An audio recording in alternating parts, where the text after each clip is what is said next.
whether through reinterpretations of religious and mythical narratives or by exploring social practices, Bharti Kher's works invite considerations of the human condition. Kher was born in London in 1969 and has lived and worked in India since the early 1990s. Part of the British Indian diaspora, her practice is rooted in personal experience and observations of contemporary Indian life. Let's look at some of her works that address subjects spanning womanhood, creation, and mortality.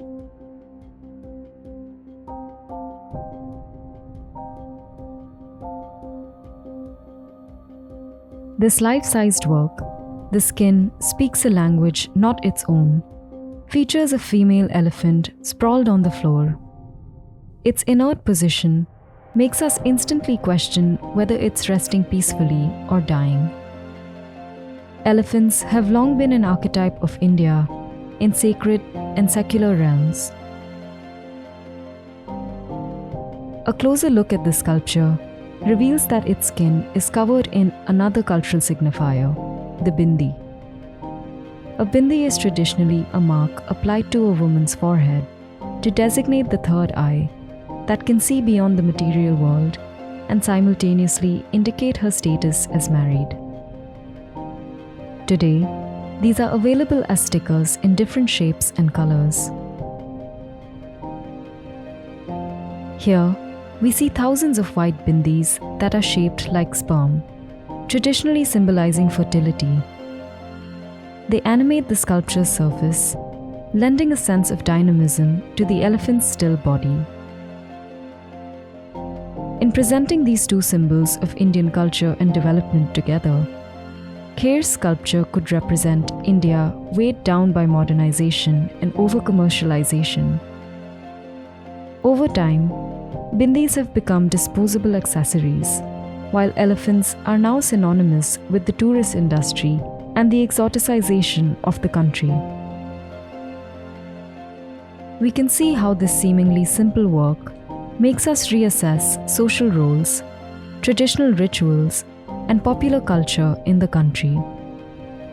Let's turn to some more of Kher's sculptural works.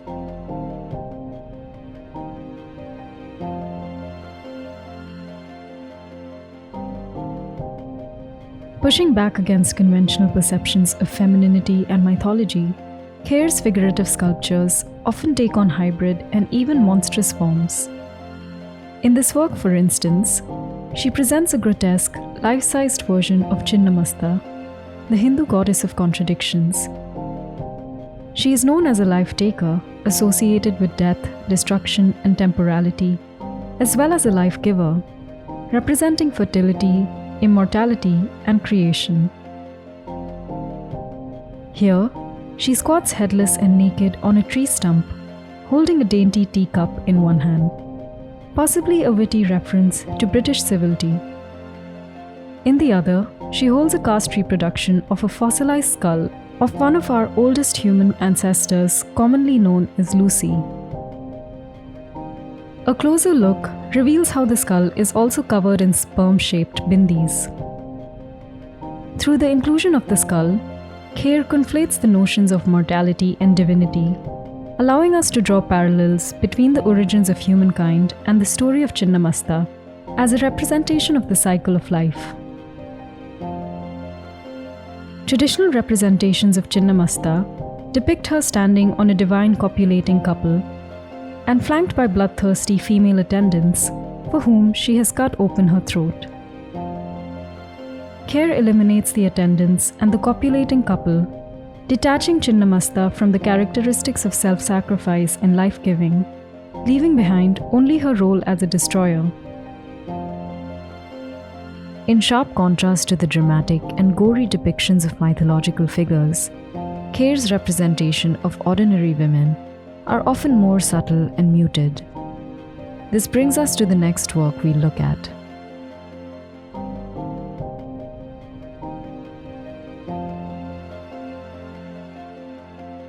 In 6 Women, we see a grouping of plaster of Paris casts of nude figures. each woman sits with her hands resting on her knees, with an expression ranging from solemn to completely blank. The figures are unpainted and unadorned, with no markers indicating their background or occupation, even as these aspects are key to understanding the work.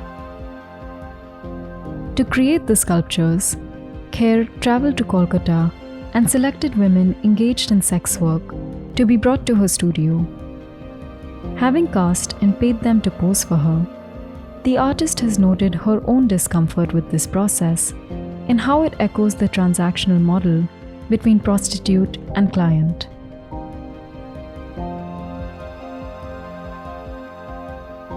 By stripping the women of any cultural specificity and judgment, Kher also invites discussions around the long tradition of representing female bodies, including courtesans in South Asian and global art history, which has typically been done by male artists.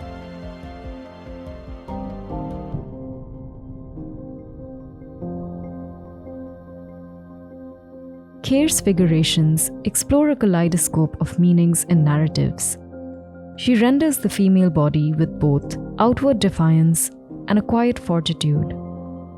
Through her bold visual language, she continues to contest social and cultural norms, constraints of traditions, and perceptions of femininity.